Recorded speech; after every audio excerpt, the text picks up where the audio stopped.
자, 비트 연산자를 한번 복습해 보도록 하겠습니다. 요 예제 중에서 여기 우리 exclusive or 비트 연산자를 한번 볼게요.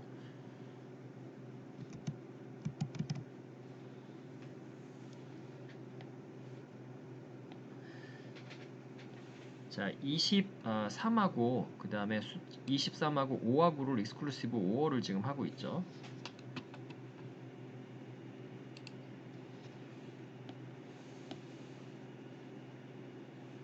자, 23하고 그 다음에 5를 비트 레벨에서 exclusive or를 하고 있습니다. 먼저 23이라는 숫자를 볼게요. 23이라는 숫자는 어떻게 쪼개질 수 있을까요? 16 더하기 그 다음에 4 더하기 2 더하기 1이 되겠고요. 그쵸? 그럼 자, 5라는 숫자는 반면에 뭐 4 더하기 1이 되는 거죠. 그쵸? 자, 요거를 조금 더 이제 이해하기 쉽게 쓰면은 자, 1 곱하기 2의 4승 더하기 0 곱하기 2의 3승 더하기 1 곱하기 2의 1승 더하기 1 곱하기 2의 0승으로 표현이 되겠습니다.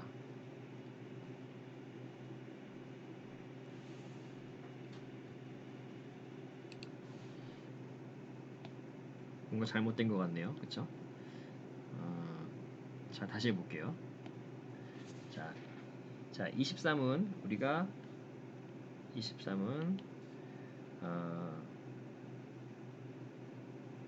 1 곱하기 2의 4승 그 다음에 2의 3승 자리에는 없죠. 0이죠. 그리고 2의 2승 자리는 4니까 1이 있고요. 4가 있죠. 위에. 그리고 2의 1승 자리는 살아있으니까 1이고요.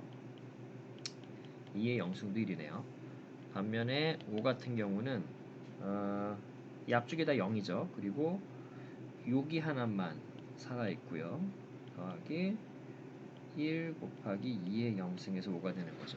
자, 그러니까 이게 비트로 표현해 보겠습니다. 그럼 비트로 표현해 보면 23 같은 경우는 1, 0, 1, 1, 1이 되겠고요. 그 다음에 5 같은 경우는 마지막에 1, 0, 1, 0, 0이 되겠네요. 그쵸? 자, 그럼 이제 이거를 우리가 비트 레벨에서 exclusive or를 한다라는 거는, 그쵸? 자, 요거 두 개가 같은 숫자니까 1, 1이죠. 0이 되고요. 얘는 다르니까 1이 되고요. 같으니까 0, 같으니까 0, 다르니까 1이 되고요. 사실 이 앞에 굉장히 많은 0이 더 앞으로 쭉 있는 걸로 생각해 볼 수 있지만 다 00이 되겠죠. 그죠? 결국은 의미 있게 표현되는 거는 1, 0, 0, 1, 0으로 이진수로 이제 표현이 될 겁니다. 자, 이거를 이제 코드로 표현을 해보면요. 자, 그다음에 이걸 우리가 바이너리로 형태로 보여줘 볼게요. 비남수를 써서. 그러면 자, 10진수로 했을 때는 18이 되고요. 그 다음에 이진수로 표현하면은 10010이 되죠. 자, 이런 식으로 비트 레벨에서의 AND, OR와 exclusive OR 다를 다 여러분들이 연산을 하실 수가 있어야 되고요. 밑에 있는 거는 쉬프트 연산이라 그러는데 이거는 뒤에 설명이 나옵니다. 뒤쪽을 볼게요. 자, 이거는 이제 뒤에부터 설명드릴게요. 자, 쉬프트 연산자부터 보겠습니다. 자, 쉬프트 연산자는 우리가 이제 이진수로 표현을 했을 때 요 1을 왼쪽으로 3번 움직여라 라는 거는 먼저 숫자 1을 표현을 합니다. 숫자 1은 00000001이 되겠죠. 그죠? 여기에서 왼쪽으로 3비트씩 쉬프트라는 거는 얘를 하나, 둘, 3번 이동하라는 겁니다. 그러면은 1이 이렇게 되겠죠. 사실 이거는 모든 비트를 다 왼쪽으로 3개씩 이동하라는 얘기가 돼요. 그래서 1도 3번 이동시키고요. 요 0도 3번 이동시키고요. 그럼 결과적으로는 얘네들이 오른쪽에 0이 3개가 붙은 형태가 되는 거죠. 그래서 왼쪽으로 빠져나간 애들은 그냥 잘려나갔다고 우리가 생각을 하면 되고요. 그래서 숫자 1이 결국은 10진수로 표현하면 8이 된 거죠. 그러니까 결국은 왼쪽으로 3번 이동하라는 거는 2의 3승만큼을 곱하라는 얘기와 같아지게 됩니다. 그러면 쉬프트를 왼쪽으로 1만큼만 이동시키라고 하는 것은 곱하기 2와 이제 같아지는 거죠. 자, 한번 예제를 하나 더 보겠습니다. 숫자 12를 비트로 표현한 다음에 왼쪽으로 2비트씩 이동시켜라라는 거죠. 그럼 숫자 12를 먼저 표현해 보면 얘는 8 더하기 4죠. 그러니까 8에 해당하는 자리 요 위치가 되겠죠. 그 다음에 4에 해당하는 자리 두 개만 1이고요. 나머지는 다 0이겠죠. 그럼 요 10이라고 하는 요 숫자를 왼쪽으로 2비트씩만 이제 시프트를 시키는 건데 요거 지금 오타가 있네요. 여기 보면 12 다음에 요 부분이 요 기호로 바뀌어야 됩니다. 그러니까 오른쪽으로 크다라는 왼쪽이 더 크다라는 부등호로 바뀌어야 되고요. 이거 오타입니다. 자, 2부호로 바뀌어야 돼요. 그러면은 얘를 오른쪽으로 2비트씩 이동시키는 겁니다. 그러면은 이렇게 모양이 바뀌게 되겠죠. 그럼 결국은 숫자 12가 이제 10진수로 하게 되면은 3으로 바뀌게 된 거고요. 오른쪽으로 두 번 이동하라는 거는 그래서 결과적으로 보면 2의 2승으로 나눈 것과 같아지게 됩니다. 그래서 결국은 얘는 2의 2승으로 나눴을 때의 몫과 같아지는 거죠. 그래서 12를 4로 나누었을 때의 몫인 3이 나오게 되는 거죠.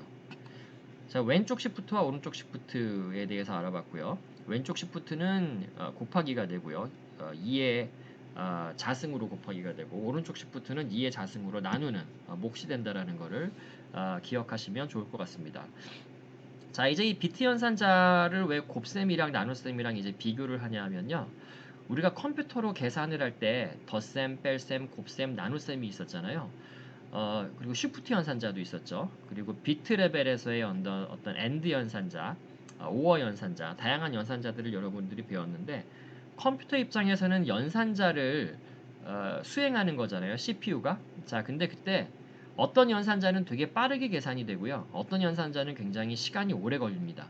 컴퓨팅 리소스를 많이 잡아먹는다는 뜻이 되고요. 가장 느린 연산자 중에 대표적으로 손꼽히는 게 나누기 연산자입니다. 몫을 구하거나 나머지를 구하거나. 가장 빠른 연산자 중에 가장 대표적인 게 비트 연산자들입니다. 특히 이렇게 왼쪽으로 시프트하거나 오른쪽으로 시프트하는 거는 CPU 입장에서는 굉장히 빠르게 처리할 수 있는 연산입니다. 그럼 이제 우리가 2의 자승만큼 곱해야 될 일이 있을 때 이거를 곱하기 연산을 쓰지 않고 이렇게 왼쪽 시프트 연산자를 쓰게 되면 여러분들이 개발한 코드가 훨씬 더 빠르게 동작할 수가 있습니다. 그래서 2의 자승만큼 곱해지거나 나눠지는 상황에서는 뭐 곱하기 나누기 연산을 하는 것보다 이렇게 시프트 연산을 쓰는 게 더 효과적으로 처리가 됩니다. 자, 다음에 나오는 내용은 우선순위인데요. 이건 이제 우리가 수학에서 배웠던 우선순위와 같아요. 기본적으로 덧셈과 곱셈이 같이 있는 상황, 이런 상황에서는 우리 곱셈을 먼저 해주잖아요. 그래서 위의 예제는 4, 3, 12가 먼저 되고 14가 되죠. 2가 더해져서. 하지만 괄호를 넣어주게 되면 괄호가 최우선순위를 갖게 되죠. 그래서 2 더하기 4가 먼저 계산이 되고요. 6, 그 다음에 곱하기 3이 돼서 18이 되는 거죠. 자, 그러면 결국은 우리 그냥 이거는 수학에서의 연산이랑 똑같은데 이제 컴퓨터 분야에서 연산 중에 우리가 고등학교 때까지 배웠던 연산자와 다른 애들이 조금 있습니다. 뭐 곱하기, 더하기, 빼기, 그 다음에 뭐 몫을 구하는 거 그렇게 어렵지 않았죠. 그 다음에 쉬프트 연산자도 있었고요. 비트 레벨에서 엔드 연산자, 오어 연산자, 익스클루시브 오어 연산자 우리가 수업 시간에 했었죠. 그 다음에 논리 연산자들이 또 이제 있었습니다. not, and, or 이런 것들이 있었고요. 그 다음에 별표가 두 개 붙으면 얘는 거듭 제곱 연산자였죠. 이거는 그냥 기본적인 수학에 나온 연산자들에서 크게 벗어나지 않습니다. 근데 괄호라든지 꺽쇠라든지 중괄호라든지 아니면 뭐 리스트 쪽에서 이렇게 인덱싱을 주는 연산자들이 있는데 얘네들이 우선순위는 더 높아요. 근데 일반적으로 여러분들이 그냥 수학에서 배웠던 그 연산의 우선순위만 기억하고 있으시면 크게 문제가 되시지는 않고요. 이 연산자의 우선순위를 굳이 외울 필요가 있느냐? 뭐 코딩을 많이 하다 보면 저절로 외워집니다. 그리고 굳이 외울 필요까지는 없고요. 약간 애매한 상황에서는 요 괄호를 써주시면 돼요. 그럼 괄호를 써주시면 확실하게 어떤 애가 더 우선적으로 계산이 될지 연산이 될지가 명확하게 코드상에 표현이 되기 때문에 그 코드를 읽는 사람들도 헷갈리지 않아서 더 좋죠. 자, 이제 그 다음에 나오는 얘기는 이제 진법 변환입니다. 우리 앞에서 뭐 10진수를 2진수로 표현하는 법 한번 다루었었죠. 그래서 2017이라는 숫자가 주어지면 2로 계속 나누면서 못과 나머지를 해서 마지막 순간까지 가서 이렇게 쭉 거꾸로 이렇게 읽어드리게 되면 적게 되면 그럼 이제 10진수가 2진수로 바뀌게 되는 거였죠. 자, 진법 변환을 해서 우리가 이진수 덧셈을 할 수가 있고요. 7 더하기 3은 10. 뭐 어렵지 않죠. 그냥 이진수로 더해서 그냥 그대로 나오면 되고요. 자, 이제 뺄셈이 조금 이제 이슈가 됩니다. 결국 뺄셈이라는 거는 우리가 컴퓨터에서 음수를 어떻게 표현할 것이냐의 이슈와 만나게 되고요. 양의 정수를 표현하는 거는 이진수로 바꿔서 별로 어렵지 않게 뭐 헷갈리는 상황이 없었는데요. 이 음수를 표현하는 부분들은 조금 우리가 신경을 써줘야 된다는 거죠. 자, 진법 변화는 다음번 슬라이드에서 자세하게 설명을 하기로 하고요. 아까 우리가 넘어왔던 부분, 익스클루시브 오어 연산의 어떤 특수한 사례, 암호를 아마 한 번씩 들어봤을 텐데요. 암호에서 우리가 익스클루시브 오어 연산자를 실제로 많이 사용을 합니다. 자, 어떻게 사용을 하는지 한번 보도록 하죠. 자, 익스클루시브 오어 연산자는 굉장히 독특한 성질을 하나 가지고 있어요. 뭐냐 하면, 자, 어떤 A라는 값과 exclusive or B를 한 다음에 그럼 어떤 연산이 됐겠죠. 비트 레벨에서 다시 한번 자기 자신 A를 넣어주게 되잖아요. 그럼 얘는 반드시 필연적으로 B가 돼버립니다. 결국은 같은 값을 exclusive or가 등장하게 되면은 걔가 없어지게 되는 굉장히 독특한 성질이 있어요. 자, 이걸 증명을 한번 해보겠습니다. 자, A가 자, A와 B의 경우의 수를 생각을 해볼게요. A는 1, 1, 0, 0. 그럼 B는 1, 0, 1, 0. 경우의 수는 이렇게 네 가지 경우의 수밖에 없죠. 그럼 이때 A는 앞에 1, 1, 0, 0 똑같이 쓰면 되겠죠. 이때 B를 계산을 하게 되면 자, 이거 익스클루시브 오어 연산을 하면은 0이 되고요. 0하고 1이 익스클루시브 오어가 되니까 얘는 1이 되죠. 자, 얘는 1, 0이니까 1이고요. 그죠? 그 다음에 1, 1을 하게 되니까 0이 되고요. 그쵸? 얘는 0, 1 익스클루시브 오하면은 1이 되고요. 1, 0을 하게 되면 1이 되죠. 0, 0을 익스클루시브 오하게 되면 0이죠. 그 다음에 0, 0을 하게 되면 다시 0이 되죠. 자, 1, 0, 1, 0이 나오죠. 결국은 B 값과 같아지는 거죠. 결국 이게 증명이 된 겁니다. 그래서 A exclusive or B exclusive or A를 하게 되면 B가 된다라는 거고요. 자, A와 B를 우리가 이제 어떻게 생각을 해볼 수가 있냐면 A와 B를 우리가 예를 들어서 뭐 4비트로 표현된다라고 해볼게요. 그래서 A가 가령 뭐 1, 0, 0, 1이고요. B가 만약에 0, 0, 1, 1이라고 우리가 생각을 해보죠. 그러면은 얘네들을 익스클루시브 오어를 하게 되면 그죠?